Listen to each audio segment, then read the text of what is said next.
तो क्या हाल है मेरे भाइयों के? सब बढ़िया है ना?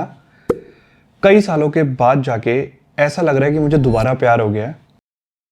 आईफोन एयर को जब से मैंने यूज़ करना स्टार्ट करा है, मैं इस फ़ोन को नीचे रख नहीं पा रहा। ये फ़ोन इतना लाइट वेट है, इतना स्लीक है। आई गेस 2025 में इतना लाइट वेट फ़ोन मैंने अभी तक यूज़ ही नहीं करा। 2025 छोड़ो, मुझे याद ही नहीं आ रहा कि 2-3 सालों में इतना हल्का फ़ोन मैंने यूज़ कब किया था। अभी बड़ी बात इसलिए बन चुकी है क्योंकि 2025 में मैंने जितने भी फ़ोन यूज़ करे होंगे सबका वेट 190 ग्राम से ज़्यादा ही होगा। इसका वेट सिर्फ 165 ग्राम्स है। कभी कभी तो ऐसा फील होता है जब मैं कॉल पे बात कर रहा था या मैसेजेस का रिप्लाई वगैरह करता हूँ कि हाथ में कुछ पकड़ा हुआ भी है। मतलब बिल्कुल परफेक्ट है यार, इससे ज़्यादा वेट होना ही नहीं चाहिए किसी फ़ोन का।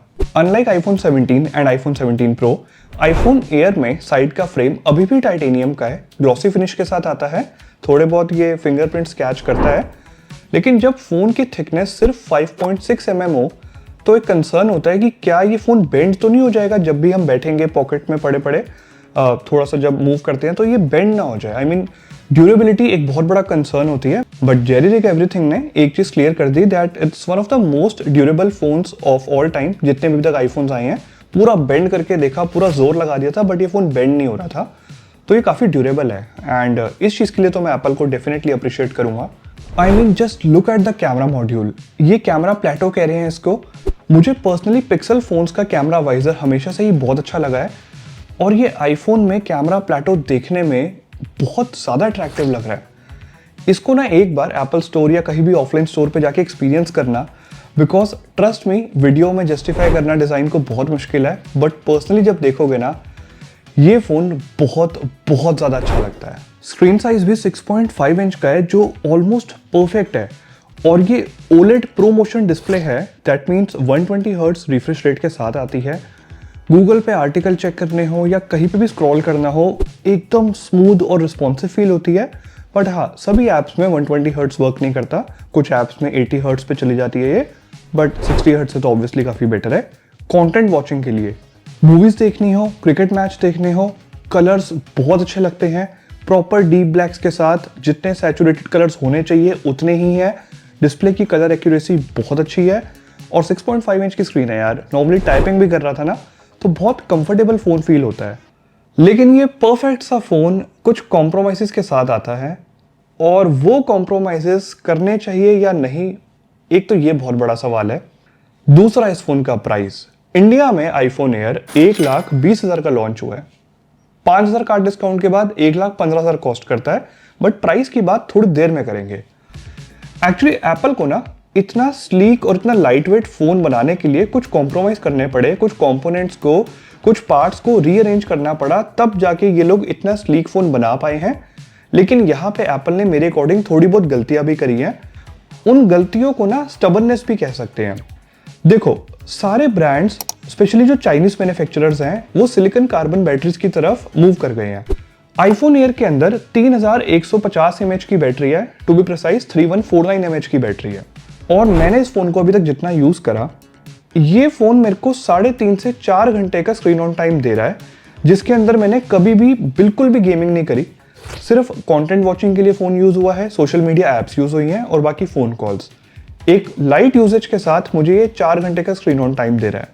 मेरे जैसा पर्सन जो मोस्ट ऑफ द टाइम घर पे या स्टूडियो में टाइम स्पेंड करता हूँ मैं, और मेरा फ़ोन ज़्यादातर वाईफाई से कनेक्टेड रहता है, तो लाइट यूजेज के साथ ये मेरे को वाईफाई से जब कनेक्टेड रहता है तो 4.5-5 घंटे का स्क्रीन ऑन टाइम दे देता है। बट मोबाइल डेटा पे जैसे कि बताया 3.5-4 घंटे से ऊपर का स्क्रीन ऑन टाइम नहीं मिल रहा। पहली चीज़, ये फ़ोन सबके लिए नहीं है, हैवी यूजर्स के लिए तो बिल्कुल नहीं है, और उसके पीछे मेन रीज़न सिर्फ बैटरी बैकअप नहीं है। जब फ़ोन ज़्यादा स्लीक होता है, ज़्यादा स्लिम होता है, तो उसके अंदर एक अच्छे साइज़ का वेपर कूलिंग चेम्बर इंप्लीमेंट करना किसी भी स्मार्टफोन मैन्युफैक्चरर के लिए इम्पॉसिबल हो जाता है। इन्होंने इस बार आईफोन 17 प्रो, 17 प्रो मैक्स में प्रॉपर वेपर कूलिंग चेम्बर को इंट्रोड्यूस करा, बट इस बेचारे में जगह ही नहीं है, तो इसके अंदर कैसे करते इम्प्लीमेंट। अब ये फ़ोन ना, जब मैं इससे फोटोज कैप्चर कर रहा था आउटडोर में, एंड दिल्ली में अभी टेम्परेचर उतना ज़्यादा नहीं है, 30 डिग्रीज के अराउंड रहता है टेम्परेचर। कैमरा मॉड्यूल के नीचे वाला जो ये वाला एरिया है ये थोड़ा सा हीट हो रहा था, बट जब इसमें मैंने गेमिंग करके देखी तो ये वाला एरिया थोड़ा सा ज़्यादा हीट हो जाता है और दिल्ली में जब टेम्परेचर 40 डिग्री से ऊपर चला जाएगा, या जिस भी आप सिटी में रहते हो, इंडिया का टेम्परेचर हम सबको पता है, तब ये फ़ोन ना थ्रॉटल ज़्यादा करेगा। इसीलिए मैं कह रहा हूँ कि सिर्फ बैटरी एक रीज़न नहीं है। अगर आप एक ऐसे यूज़र हो जिन्हें गेमिंग भी ज़्यादा करनी है, बहुत फ्रीक्वेंटली वीडियोस भी बनानी है, तो उस केस में फ़ोन हीटअप हो जाएगा और आपके लिए ये फ़ोन सही नहीं रहेगा। इनफैक्ट आईफोन एयर में सेम चिप यूज़ हुई है जो आईफोन 17 प्रो में आती है, A19 pro, but iPhone 17 pro 6 core GPU के साथ आता है, आईफोन एयर 5 कोर जीपीयू के साथ आता है। तो यहाँ पे भी एक छोटा सा कॉम्प्रोमाइज़ किया गया है।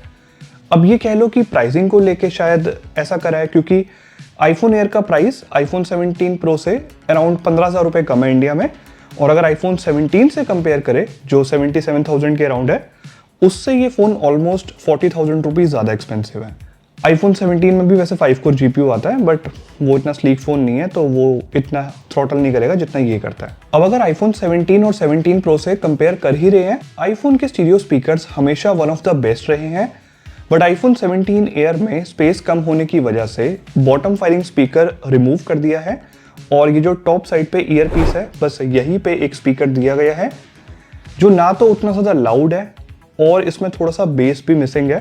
तो ये काम चला देगा, यूट्यूब वीडियोस देखते हो या मूवीज़ देख रहे हो तो ठीक है, बट मुझे ऐसा लगता है कि यार स्टीरियो स्पीकर मेरे लिए पर्सनली बहुत ज़्यादा मैटर करते हैं, और मैं पता नहीं यार, ये फ़ोन मुझे पसंद बहुत है, बट ये वाले एस्पेक्ट में ना सच बताओ तो डिसअपॉइंटेड हो, बिकॉज बहुत ज़्यादा एक्सपेंसिव फ़ोन है, अच्छे स्पीकर्स होने चाहिए थे।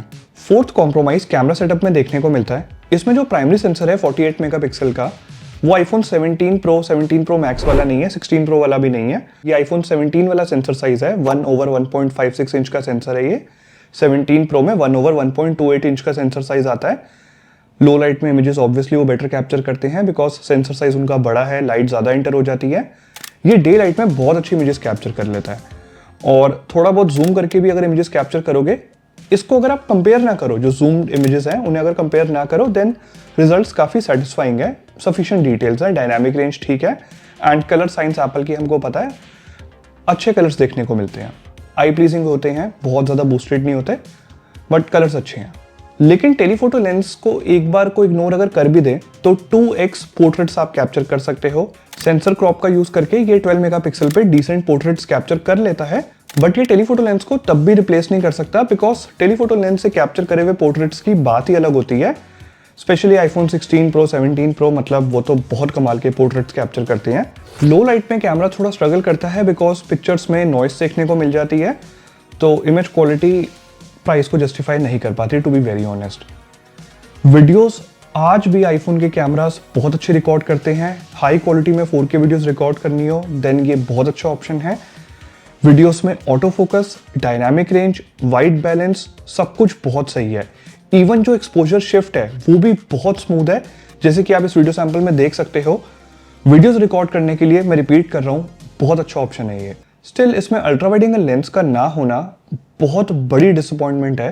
देखो, मुझे याद भी नहीं है आखिरी बार कौन सा आईफोन था जिसमें सिंगल कैमरा देखने को मिला था। आई गेस आईफोन एसई था, बट आईफोन एसई एक बहुत सस्ता तो खैर कहीं से भी नहीं था वो फ़ोन, बट 1 लाख रुपए का भी नहीं था। मैं जब भी ट्रैवल कर रहा होता हूँ या दोस्तों के साथ घूमने जाता हूँ, तो कई बार ना लैंडस्केप की इमेजेस कैप्चर करता हूँ, और ग्रुप में जा रहा हूँ तो अल्ट्रा वाइड एंगल लेंस का एक्चुअली मैं यूज़ करता हूँ मैं। हाँ, इसके साथ ऐसा होगा कि मेरे को अपने किसी फ्रेंड को बोलना पड़ेगा, ऑब्वियसली उनके फ़ोन्स में अल्ट्रा वाइड एंगल लेंस होगा, एंड फिर इमेजेस अपने फ़ोन में शेयर करनी पड़ेगी। द पॉइंट इज, इस फ़ोन के डिज़ाइन और इस फ़ोन के लाइट वेट को देख के जैसे मुझे प्यार हुआ है, आई एम श्योर आप इस फ़ोन को एक बार होल्ड कर लो और इसको एक दिन यूज़ करके देख लो, आपको इस फ़ोन से प्यार हो जाएगा। लेकिन 1,15,000 रुपये स्पेंड करने के बाद इन कॉम्प्रोमाइज़ेस को एक्सेप्ट करना एक नॉर्मल कंज्यूमर के लिए आई गेस एक बहुत बड़ी डील है। इसके अंदर फिजिकल सिम कार्ड स्लॉट भी नहीं है। ई सिम कार्ड आई गेस एक नॉर्मल कंज्यूमर शायद एक बार को एडजस्ट कर ले, मेरे जैसा पर्सन जिसे फ्रीक्वेंटली फोन्स टेस्ट करने होते हैं and bar bar phone switch करने पड़ते हैं, तो मेरे लिए तो ई सिम पे स्विच होना थोड़ा सा मुश्किल है, और ये एक बहुत बड़ा कॉम्प्रोमाइज़ है। मुझे ऐसा लगता है कि इस बार भी मेरा प्यार अधूरा रह गया, क्योंकि इस फ़ोन को नो मैटर ये कितना भी अच्छा हो, कमिटमेंट नहीं दे सकता मैं।